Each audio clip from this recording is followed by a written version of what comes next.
வணக்கம் ஆன்மீக அன்பர்களே. ஞான பாரதம் வாயிலாக இன்று நாம் பார்க்கக்கூடிய ஒரு பதிவு மிகவும் சிறப்பான ஒரு பதிவாகும். நாம் எல்லோருமே தெய்வங்களின் மீது பக்தி கொண்டவர்கள். அதிலும் குலதெய்வத்தை விடாது தொடர்ந்து வருடா வருடம் சென்று வணங்கக்கூடியவர்கள். காரணம் என்ன? குலதெய்வங்கள் என்றால் நம்முடைய குலத்தை காக்கக்கூடிய தெய்வங்கள் என்று பொருளாகும். தலைமாடு காக்கும் குலதெய்வம் என்று சொல்லுவார்கள். நாம் மற்ற தெய்வங்களுடைய அருளை பெறுவது கூட குலதெய்வங்களின் மூலமாகத்தான். எனவே குலதெய்வ வழிபாடு என்பது மிக மிக முக்கியம். குலதெய்வ வழிபாடு செய்வதால் என்னென்ன பயன்கள், குலதெய்வத்தை வழிபாடு செய்ய மறந்துவிட்டால் என்ன பிரச்சனைகள் ஏற்படும், எல்லாவற்றையும் இந்த பதிவிலே மிகவும் விரிவாக காணலாம். முழுமையாக வீடியோவை பாருங்கள். குலதெய்வத்தை தொடர்ந்து வணங்குங்கள். உங்கள் வீட்டிலே குடும்பத்திலே நிம்மதியும் சந்தோஷமும் தாண்டவமாடும். பிரச்சனைகள் குறையும். நினைத்தவை எல்லாம் நடக்கும். எல்லாவற்றையும் நம்முடைய குலதெய்வம் நமக்கு நிறைவேற்றி தரும். எனவே அன்பர்களே, தொடர்ந்து பாருங்கள், முழுமையாக பாருங்கள். தெய்வங்களில் வலிமையான தெய்வம் குலதெய்வமே ஆகும். குலதெய்வ வழிபாடு நமக்கு மற்ற தெய்வங்களுடைய அருளையும் பெற்றுத்தரும். ஒவ்வொரு குடும்பத்தினரும் தங்களுடைய குலதெய்வம் எது என்பதை தெரிந்து கொண்டு வருடா வருடம் அந்த குலதெய்வ கோவிலுக்கு சென்று நம்முடைய குழந்தைகளுக்கு அந்த குலதெய்வத்தை தெரியப்படுத்துவதோடு படையல் போட்டு குலதெய்வத்துக்குரிய வழிபாடுகளை செய்து அபிஷேகங்கள் ஆராதனைகள் செய்து புதிய வஸ்திரங்களை சார்த்தி மலர் மாலைகள் அணிவித்து குலதெய்வத்தை வழிபட வேண்டும். நம்முடைய பிரார்த்தனைகளை குலதெய்வத்தின் திருவடிகளிலே சமர்ப்பிக்க வேண்டும். குலதெய்வம் ஒவ்வொருவருக்கும் வேறுபடலாம். சிலருக்கு குலதெய்வம் வெங்கடாஜலபதியாக இருக்கும், திருப்பதி வெங்கடாஜலபதி. சிலருக்கு சிவன் கோவிலில் உள்ள சிவபெருமானாக இருக்கலாம். சிலருக்கு அம்பாளாக இருக்கலாம். இன்னும் சில குடும்பத்தினர்களுக்கு கிராமங்களில் உள்ள சிறிய தேவதைகள், சிறிய தெய்வங்கள் குலதெய்வங்களாக அமைந்திருக்கும். சிறிய தெய்வங்கள் பெரிய தெய்வங்கள் என்ற பாகுபாடு பார்க்கக்கூடாது. குலதெய்வம் என்றால் குலதெய்வம்தான். அவை நம்முடைய தலைமாடு காக்கும் தெய்வம், நம்முடைய பிரார்த்தனைகளை நிறைவேற்றும் தெய்வம். குலதெய்வத்தை கும்பிடாமல், வருடம் ஒரு முறை சென்று வணங்காமல், படையல் போடாமல், அபிஷேகங்கள் ஆராதனைகள் பண்ணாமல் நம்முடைய வாழ்வு முழுமை பெறாது. குலதெய்வத்தின் அருளும் அன்பும் ஆசையும் இருந்துவிட்டால் நாம் நினைத்தது எல்லாம் நிறைவேறும். சுருக்கமாக சொன்னால், மற்ற தெய்வங்களுடைய அருளையும் ஆசையையும் குலதெய்வங்கள் தான் வந்து பெற்றுத்தரும்.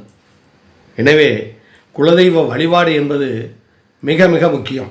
சில குடும்பத்தினருக்கு கிராமங்களில் உள்ள ஐயனார், பத்திரகாளி, வீரமாகாளி, முனீஸ்வரன் போன்ற சிறிய தெய்வங்கள், சிறிய அளவிலே வணங்கப்படும் தெய்வங்கள் குலதெய்வங்களாக இருக்கும். அவை எல்லாமுமே பெரிய தெய்வங்களுடைய மற்ற உருவங்கள் தான். பெரிய தெய்வங்களின் வேறு பெயரிலே இந்த தெய்வங்கள் சிறிய தெய்வங்களாக ஊரின் காவல் எல்லையிலே அமைக்கப்பட்டிருக்கும். அந்த காவல் தெய்வங்கள் கூட பல குடும்பங்களுக்கு குலதெய்வங்களாக அமைந்திருக்கும். குலதெய்வங்களை வணங்குவது என்பது மிக மிக முக்கியம். அதை மறந்து விடாதீர்கள். குலதெய்வங்களை வணங்காத பல குடும்பத்தினர்கள் பல்வேறு விதமான பிரச்சனைகளால் கஷ்டப்படுகிறார்கள். நீங்களே பார்க்கலாம். ஜாதகத்தில் பார்க்கும் பொழுது ஜோதிடர்கள் சொல்லுவார்கள், குலதெய்வங்களுக்கு பிரார்த்தனையெல்லாம் பண்ணிட்டீங்களா, வருஷம் ஒரு தரம் போய் கும்பிட்டுட்டு வரீங்களா என்று கேட்பார்கள். அது மிக மிக முக்கியம். எனவே குலதெய்வ வழிபாடு என்பது ஒவ்வொரு மனிதனுடைய வாழ்க்கையிலும், ஒவ்வொரு குடும்பத்தாருடைய வாழ்க்கையிலும் மிக மிக முக்கியம். அதை பற்றி விரிவாக காணலாம். சிலருக்கு குலதெய்வம் என்பது சிறு தெய்வமாகவே இருக்கும். அப்படி சிறு தெய்வம் என்பதால் அதை நாம் அலட்சியமாக ஒதுக்கிவிட முடியாது. ஏனென்றால் அந்த சிறு தெய்வத்தின் சக்தி என்பது அளவிடற்கு அரியதாக இருக்கும். யமன் கூட ஒருவருடைய குடும்பத்திலே உள்ளவருடைய உயிரை எடுக்க வேண்டுமென்றால் குலதெய்வத்தின் அனுமதி விட்டுத்தான் எடுக்க முடியும் என்று சொல்லுவார்கள். அந்த அளவுக்கு குலதெய்வத்துடைய சக்தி அளவில் அதிகமான ஒரு சக்தியாகும். பெரும்பாலான குடும்பங்களில் குலதெய்வ வழிபாடு என்பது அந்த குடும்பத்திலே பிறந்து மறைந்து போன முன்னோர்களை வழிபடுவதே ஆகும். அந்த புண்ணிய ஆத்மாக்கள் தான் குலதெய்வங்களாக வழிபடப்படுகிறார்கள். குலதெய்வங்களாக விளங்கும் அந்த முன்னோர்கள், அந்த புண்ணிய ஆத்மாக்கள் தம்முடைய குலத்திலே தனக்கு பின்னே பிறந்து வளர்ந்த அந்த வாரிசுகளை கண்ணும் கருத்துமாக பேணி காப்பார்கள். அவர்களுக்கு எந்த கஷ்டங்கள் வந்தாலும் அதை நீக்க அவர்கள் முயற்சி செய்வார்கள், நீக்குவார்கள். ஏனென்றால் குலதெய்வங்கள் என்பவர்கள் நம்மை காப்பதற்காகவே காத்து கொண்டிருக்கக்கூடிய புண்ணிய ஆத்மாக்கள் ஆவார்கள். அது மட்டுமல்ல, அந்த குலதெய்வங்கள் நம்முடைய கர்ம வினைகளை போக்க வல்லவை. உங்கள் எல்லோருக்குமே தெரியும், நம்முடைய முன்னோர்களிலே 2 பாட்டன் பாட்டிகளை தவிர வேறு யாரையும் நமக்கு தெரியாது. நம்முடைய தந்தையை பெற்ற தந்தை தாய் அல்லது தாயை பெற்ற தந்தை தாய், இவர்களை நிச்சயமாக தெரியும். சில குடும்பங்களில் அதற்கும் வாய்ப்பில்லை. அதற்கு முன்னால் பிறந்தவர்கள், அந்த கொள்ளு தாத்தா கொள்ளு பாட்டி, எள்ளு தாத்தா எள்ளு பாட்டி என்பார்கள். சிலருக்குத்தான் 2-3 தலைமுறைகள் தெரியும். பெரும்பாலும் 2 தலைமுறைகளுக்கு மேலே தெரிய வாய்ப்பு இல்லை. எனவே அந்த முன்னோர்கள் நம்மை பேணி காப்பவர்கள் ஆவார்கள்.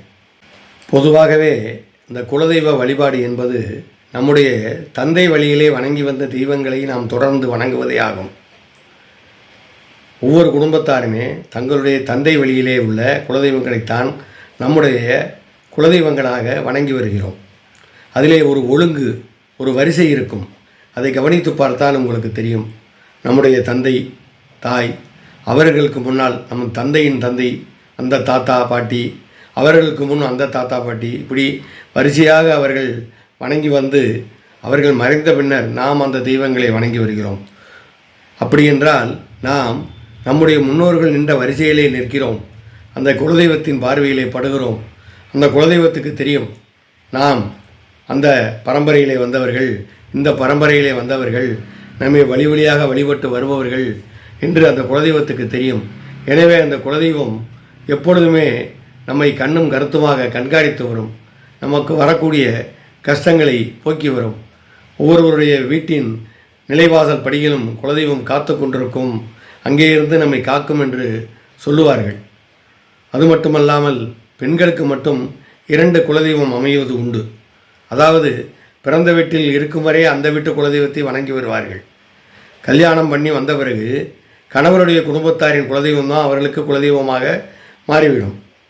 ஆனாலும் கூட பெண்கள் தங்கள் பிறந்த வீட்டு குலதெய்வத்தையும் வணங்கி வந்தால், வருடம் ஒரு முறையாவது வணங்கி வந்தால், அவர்கள் புகுந்த வீட்டில் வாழ்க்கை மிகவும் நன்றாக சந்தோஷமாக இருக்க அந்த குலதெய்வங்கள் அனுக்கிரகம் செய்யும் என்று சொல்லுவார்கள்.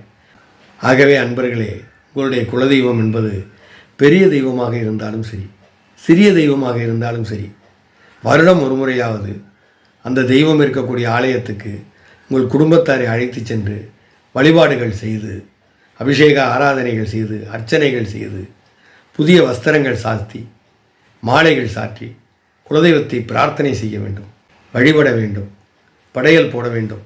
உங்களுடைய பிரார்த்தனைகளை குலதெய்வத்தின் சமர்ப்பிக்க வேண்டும். நிச்சயமாக உங்களுடைய வாழ்க்கையிலே உங்கள் குடும்பத்தில் ஏற்பட்ட துன்பங்கள் எல்லாம் விலகி ஓடிவிடும். குலதெய்வம் என்பது அப்படி சக்திமிக்க ஒரு தெய்வம்.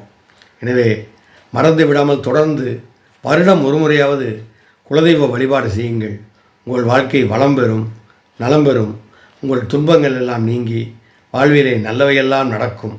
நீங்கள் விருப்பப்பட்டவை எல்லாவற்றையும் உங்களுடைய குலதெய்வம் பூர்த்தி செய்யும். நீங்கள் வணங்குவது மட்டுமல்லாமல் உங்கள் குழந்தைகளுக்கும் அந்த தெய்வ கோயிலுக்கு, குலதெய்வ கோயிலுக்கு வருடம் முறையாக சென்று வர வேண்டும் என்று அறிவுறுத்துங்கள். அவர்களும் சென்று வரட்டும். உங்களுடைய எதிர்கால தலைமுறை இன்பம், உங்களுடைய எதிர்கால தலைமுறை இன்பமாக சந்தோஷமாக வாழும். அப்புறம் அன்பர்களே, மறந்து விடாமல் நம்முடைய ஞானபாரதம் யூடியூப் சேனலை சப்ஸ்கிரைப் செய்யுமாறு உங்களை கேட்டுக்கொள்கிறோம். அருமையான அற்புதமான ஆலயங்களை பற்றிய பதிவுகள், காஞ்சி மகான் கருணைக்கடல் மகா பெரியாவை பற்றிய பதிவுகள், ஜீவசமாதிகள் பற்றிய பதிவுகள், இந்த குலதெய்வ பதிவு போன்ற நல்ல விஷயங்களை பற்றிய பதிவுகள் எல்லாமே உங்களுக்கு தொடர்ந்து வந்து கொண்டிருக்கும். அதற்கு நீங்கள் செய்ய வேண்டியது ஒன்றே ஒன்று தான். மறந்து விடாமல் நம்முடைய ஞானபாரதம் யூடியூப் சேனலை சப்ஸ்கிரைப் செய்யுங்கள். பக்கத்திலே ஒரு பெல் பட்டன் இருக்கும், அதையும் கிளிக் செய்யுங்கள். தொடர்ந்து எங்களுடைய ஆன்மீக பதிவு உங்களுக்கு உங்களை வந்து சேரும். இதற்காக நீங்கள் காசு பணம் செலவு செய்ய வேண்டியதில்லை. சிறிது நேரம் ஒதுக்கினால் போதும். எங்களுடைய ஆன்மீக பதிவுகள் உங்களை தேடி வரும். வாழ்க வளமுடன், வாழ்க வையகம்.